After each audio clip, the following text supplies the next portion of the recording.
Hey guys, it's SaintMarcuz here. It's been a while. Had a lot going on the last 4 months. Work's been great. Um, been traveling a lot, doing a lot of Yu-Gi-Oh events. Sadly, we haven't topped any. Been trying my damnness, but haven't topped anything. Sadly, went to YCS Philly. Went to Nats. Did 3 regionals back to back this month in August for the Dune regionals. I've been on Mannadium for about a month now, and really enjoying this combo line that I'm about to show you. I don't do Calamity's Lock. I think it's boring. I like dissembling my opponent's hand, so I'm going to show you the combo that I've been doing, and performing extremely well. I just enjoy the deck. Sadly, we got drolled 5 games in the last 2 rounds of the regionals this past weekend, and I only opened cross out 1 out of 5 games for that droll. So, yeah, we started off the day strong for the Prodigy Regional. Kissimmee Regional, we played terrible. List was horrible. I changed the list, and it really showed the difference. And then the Hollywood one, the first one I went to, was really good. And that was before I changed it and made it bad in Kissimmee. And then Prodigy is where the Fort Worth Regional was. The list really excelled. I had a great time. Just 5 drolls. Can't beat them. It happens. You try your best with this deck. So I'm going to start off doing the combo line first to show you what I typically end on. And then I'll show you the deck profile. So if you want to just skip ahead, look at the deck profile, go ahead. But I think you'd prefer watching the combo. That way you understand what you need to do and why I do it. Basically, my boss monster is not Calamities. It's actually Click and Echo. So let's get started. Alright, we're going to start off right, Ream Heart. We're going to do like standard combo. We're going to add the Meek, special the Meek. And then we're going to Precision the Meek. Add the field spell. So field spell to hand. To the grave. Meek effect to summon from deck. You can make it a 4. I honestly, every time I summon, I just make it a 4. It doesn't matter. We're going to blow up later. We're also going to play through Baron here. Or play through Nibiru by making Baron Fish Summon. Add the Visa. Add Precision and Grave effect. Summon the Visa. And now we're at summon number 4. Baron here. We're going to summon the Baron and attack here because we'll end up with 3 monsters in defense for the Reinhardt. And now we'll go into the Astrolaud. Astrolaud is going to summon us the Meeks by popping it. And we're going to move it here in this zone. We're going to use this to target the Meeks, and now we'll use the field spell to summon 1 back as Chain Link 1, Chain Link 2, summon from deck. We're going to summon the 2 here, we'll summon the 4 in the corner. We want to leave these 3 zones open for Cross Sheep when we play. So this is a 4, and now I'm going to dictate this far right zone to be a zone that I want to use for Cross Sheep. We'll make Crimson Dragon, and then on summon the Crimson Dragon, we're going to target the Baron. Turns to the extra deck, summon the Spader in defense, and then use the Spader's effect when we summon it to bring back the Visa. Visa for Lightheart. Special Lightheart. Add the field spell. Here you can activate the field spell if you want. It's up to you, realistically. I'm going to do it the deck then, so I'm just going to activate Search Out. I'm going to search out another Reinhardt, or Reinhardt. You could search out another Visa just to have it in case, like, let's say your opponent Bestials you here for some reason they didn't do before and they try to trigger Baron. But we're just gonna add the Reinhardt just to show that our opponent doesn't know. Keep card advantage and our card knowledge to a minimum. We'll use this to add the Arrival, and then we get the draw card 3 in defense. Cool. We got Rhoda. We can just Rhoda for Riem. Again, card advantage, card advantage. So, here it doesn't matter the order that you do it. You can make Cross Sheep here in the right monster zone if you need to, EMZ zone, and then you can Arrival back the Visas, and then you make the Visas Synchro, and then we can summon this in attack now if we want to, or we can summon in defense, it doesn't matter. Declare the effect, search out the reframing, and and then we can go Astrolabe, banishing the Reinhardt and the Visas. And right here is where most people do the Calamities lock. And, oh sorry, I'm not going to trigger that. I'm going to trigger the cost sheet. Right here is where people do the Calamities lock. So, most people will take these two. They'll make the Bish Balkan, and then they'll take the Bishal Spader, the Mannadium Meek, make another Crimson Dragon.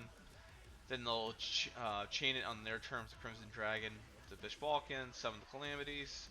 Instead, I find overlaying this for Gigantic Sprite, detaching the Meek, and then summoning the common card, which I think is craziest card to common, Click and Echo. And then we're going to immediately link off for IP. And then we'll be summoning this card to their side of the field as a mandatory effect. And now, when we play against our opponent, we get to see every action they do. We've played around Dark Ruler, and we have draw in hand. If in case we play against an adding deck. Now, let's say we see our opponent has evenly matched in their hand, and they choose to change this thing to attack. We can always just trigger the IP, use the Visas, the Vicious, and the IP and the Dolphin, and make us a goddess. If not, we can just make the Appaloosa with these three and just play through it. A lot of people tend to not want to get rid of their battle phase, so their first thing on their mind is that they don't want to get rid of the Click and Echo, and then I play through their hand because I constantly have the game knowledge of it. So I think this is much more interactive Yu-Gi-Oh! And it just feels very satisfying letting your opponent play, instead of saying, hey, no, you can't play, and this card's degenerate, it needs to be banned, and I've got no skill type thing. So, it's really, I feel like this build is, helps people that are knowledgeable about the game, versus, hey, I turn off your deck for a turn. Because now I can see what you're playing, and then if you scoop while this thing's on your field before you want to give up, okay, cool, you just hid game knowledge from me. So either way, Click and Echo or Calamities will make your opponent scoop on game one, unless you're like, no, I'll play through it. I know for sure if I got hit with Click and Echo in game one and I didn't interact with my opponent in any shape or form, I'd probably scoop, go to game two, hide the game knowledge, and, you know, play the game. That's what people tend to do. So that was just the standard combo. Let's see what another test hand gives us, because I've made this thing really consistent, and a lot of people say, oh, well, one troll kills you. I'm like, yeah, typically it does. Like, this hand? Absolutely. But we play a certain card in the side deck, so here's the deck list. We play 3 Ash, 3 Imperm, 3 Droll, 2 Book of Moon for interaction spots against our opponent. I really like these. I really like these ratios. I had fit in Effect Veiler at one point in time. That was for Simeon. I just started bricking. Nobody was playing Effect Veiler. If I got hit by it, I got hit by it. I usually play through it. Whatever. Who cares? One of the options is that you can cut down some of these cards to 2 to fit more cards like Tactics or Veilers, S-Spots. But I really enjoy playing the 3Fs because I want to see it, and I'll open the Book of Moon a lot more than you think you do.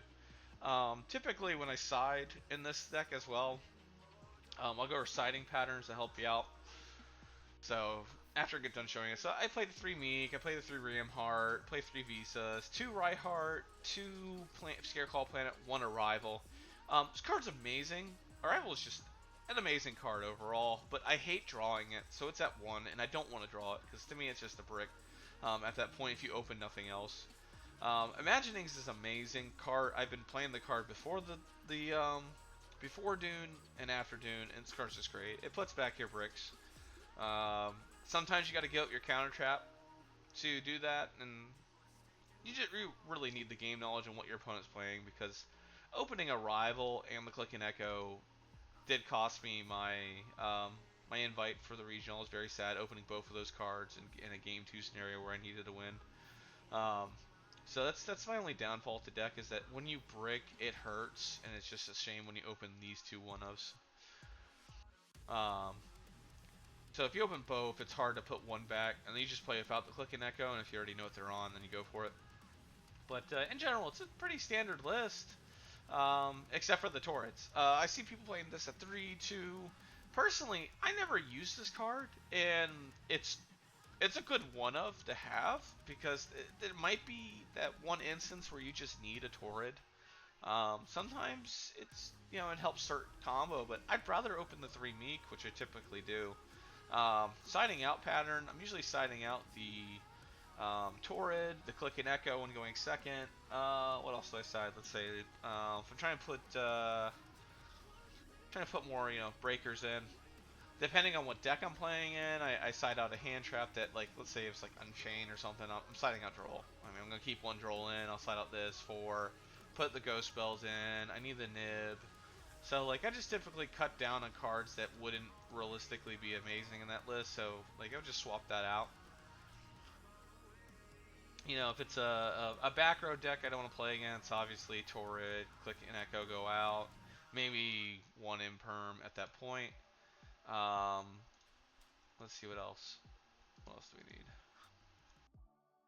Let's see. If we're going first, we want to keep the Click and Echo in. We don't necessarily need Torrid because we're going to hit combo. And then we cut down one of the hand traps each. So we just do that for the Prohibition. Prohibition plus Click and Echo is just insane, man. And I'm really sad that I did not open 1, 2, 3, 4, 5, 6, 7 cards that stop Droll in 3 games out of the 5 games that I got Drolled. And that was just, I'm just unlucky. It happens, and I'll accept it. Yeah, no, it's a pretty solid deck list as it is, and I'm very happy with it. The extra deck, I made one final change. After the event, and that was dropping the Stardust Dragon. At one point in time, I wanted to drop Excel, but Excel gets you into Dissipator, so I kept it as it was. So, in general, for a generic 10, Chaining is good because you could use Cross out the banish a card and the banish a card in their field, or you can reframing from graveyard banish a card to banish a card in their field. It's also a non-targeting interruption. And decks like Makonko and Infernobles are typically a deck I don't like playing against because they want you to have non-targeting removal to beat them because all their cards prevent you from targeting them or destroying their card effects, and it's very annoying to play against. So Changing made a really good spot. Another last-minute decision that I made, but I played it at Prodigy's Regional, was Prime Heart, and this card was insane. You know what? I changed my mind. Like, looking at it, a lot of people told me this card is bad. Having 3 attacks on Prime Heart with just Visas plus 2 balls is kind of insane, so I'll take it. And I OTK quite a bit, but I struggled with beating Chimera. So if I had played Changing at the event for round 7 out of 8, I would have won round 7 had I played Changing over Stardust. So it's just things that, as you play the deck, the more you play against people, the more experience you build up, the things that you see where the weaknesses of the deck are. And we go to the links. Most people stop at Appaloosa, Cross Sheep, and Lightheart. With my package, with the IP's mandatory, Gigantic's mandatory, just for the Click and Echo line. But this deck really struggles with playing against towers. So if you play against the Agnister Rival, you play against a monster that can't be outed or is unaffected by card effects. Goddess is an insane card removing towers before siding in Kaijus. Even against Pearly, it's good as long as you can break their board. So I think this is a pretty solid extra deck in general, and I really recommend you try playing this deck. I think you'll enjoy it. It's been a very fun combo deck to play.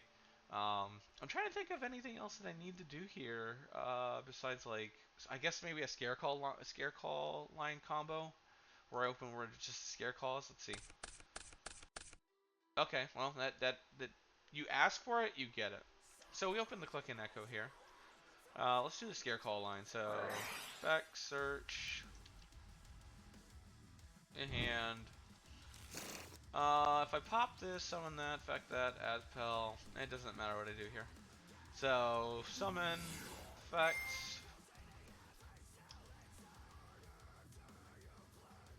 Rival the hand. Oh, I'm also not playing the Twin Saw, which I was playing at one point in time, but to cut down on consistency of the deck to play another card that you can search with Twin Saw, I chose not to because I was bricking on it, because you're playing 5 trap cards and they're not doing anything in your hand when you draw them.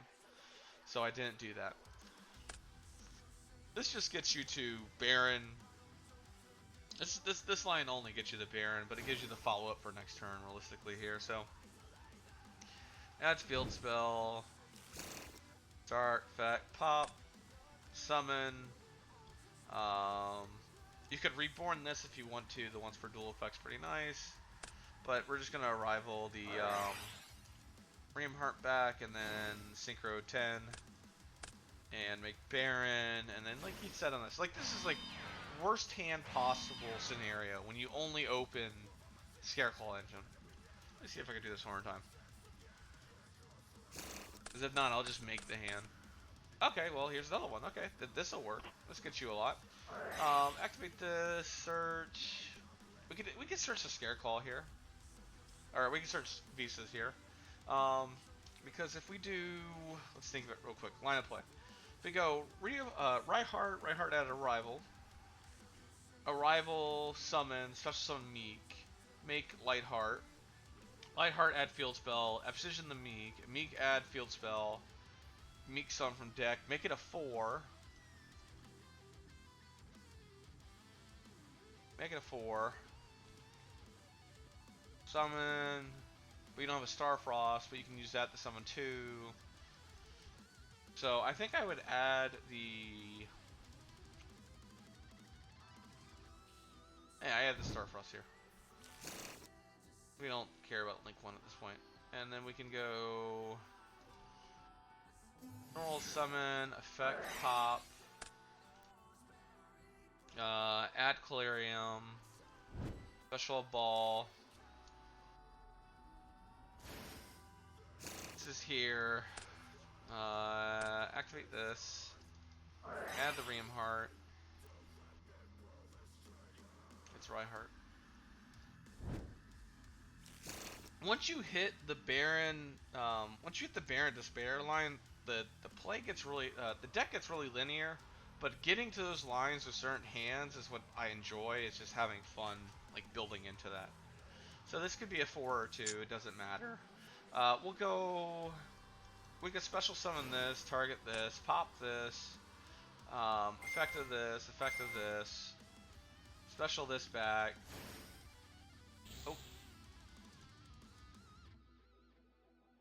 Add to our hand or special from deck ball.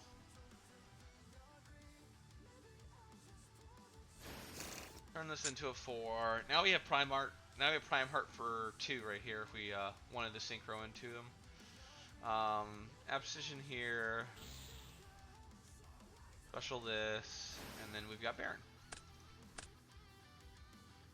Baron. Make Baron. And now we can Astral out. And then we Astral out. Removing these. Banish this. Summon Crimson effect, target, extra deck, summon, Spader. And then if we really wanted to, we can go into Lightheart again. So this, we go Lightheart here, add the thing, but we don't want that. What we want is the counter trap in this scenario. So we're just gonna summon this. And then add counter trap.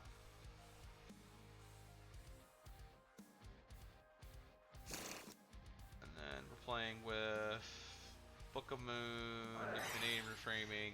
So that's what the planet combo with Reichphobia, Meek, and Abscission there. So there might have been a better play line if I think about it hard enough, but that's just me showing you that this deck's consistency will always end on either 2 negates or a pop, plus whatever interaction that you draw in your hand. So I really recommend playing this deck. It's so fun. It's so fun. But I hope you enjoyed this video. I hope this was clear for you. And if you like this content, please like, subscribe, give me a comment, shoot me a message if you want. This is a very fun deck, and honestly, it's not going to be expensive after next week. Still waiting on a ban list to hit, and we'll see how we go from there.